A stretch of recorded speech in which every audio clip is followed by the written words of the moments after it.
Hey guys, in today's tutorial I'll be teaching you guys how to make this sick bass.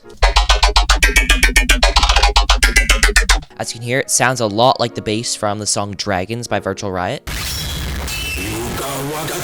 I know I haven't uploaded in a while, guys, but I've been very busy, and to be honest, there have been a few days where I didn't even turn on Ableton. But anyways, I'm back at it again, and I'm going to show you guys how to make this sick bass. So anyways, let's just jump into it. First of all, I'm going to turn off the post, and we're going to jump right into Serum. I'll also turn off all the effects for you guys, just so that you can see how I built it. See, this is like the initial sort of bass here.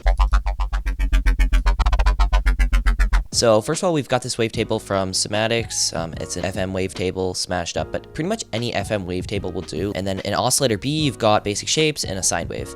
And what we're doing is just FM from B, except it's reversed. So I'm just using the sine as the carrier here, and doing FM from A here. No modulation on the FM knob, but we do have modulation on the volume with LFO1, which does this sort of shape. And I've set this to 1/8 triplet so that it plays in the triplet rhythm. I've also got here LFO1 on the wavetable position of oscillator A. You'll also notice that the bend minus plus on oscillator A is being modulated by this LFO here, which is just on a quarter. Without LFO3, it sounds quite different.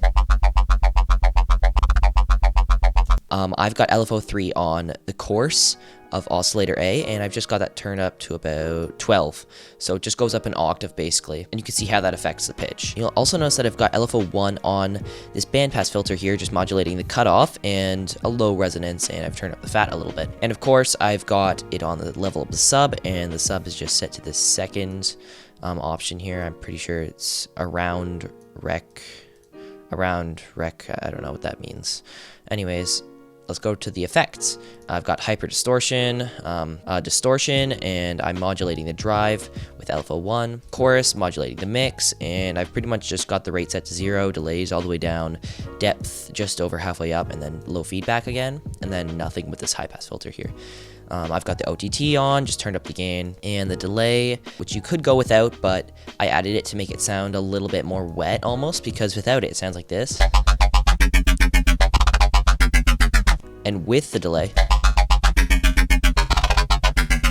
And that's sort of how it sounds in the actual song. But then I've got LFO4 here on the mix, so you can see it shuts on and off. And then the last thing I've got here is a filter, and I set that to high pass, and I've got LFO1 controlling the cutoff here, just cleaning it up, getting rid of the lows, and so this is how it should sound.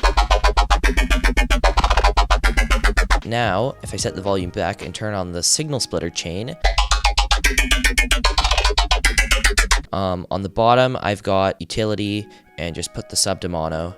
I'm not sure if I already made a tutorial on the signal splitter chain. I don't think I did, but if I didn't, basically what I did is I just split the signal into anything under 140 Hertz and anything above 140 Hertz. That way I can control the bottom end, make it mono, and then the top end I can do post-processing too. So that way the sub stays super clean. Basically how I did that was I turned on a multiband dynamics, turned on the mid and the low chains, soloed the mid on this one, and then on the bottom, I soloed the low, and then I just mapped the low band frequency to this macro split point, which I keep at 140 usually. But anyways, then I did some EQing here. I just took out some lows, put a vocoder. For the settings here, I just have my standard vocoder settings, just modulator, enhance, and I set it to 18 kilohertz, and I moved it up to 140 hertz so that nothing under there would get through the vocoder. OTT, put a bit of chorus, just low amount. Bit of feedback. 2 more OTTs. One of them I turned off because I originally was using it, but then I turned it off and I found it actually sounded cleaner. The second of these OTTs has the time turned up all the way, and instead of having this knob here at 10.3, I did turn it down. I double clicked it and set it back to 0. Got saturator, a few decibels of drive, another EQ. There was a lot of muddiness all around here. Yeah, took out some more muddiness, some more high end there, and then actually boosted a little bit on the very high end. Added an HCOM stereo, which I actually did turn the mix down on because I added a glue compressor instead at the end. And then I added a sausage fattener, and then I have a glue compressor at the end here. Turn the threshold down about -25.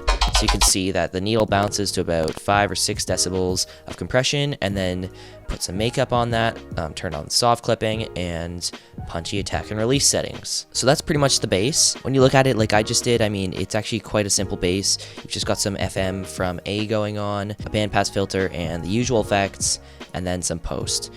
So it's not that bad actually. Anyways, I hope you guys enjoyed this video. If you did, don't forget to like and subscribe, and I'll see you guys in the next one.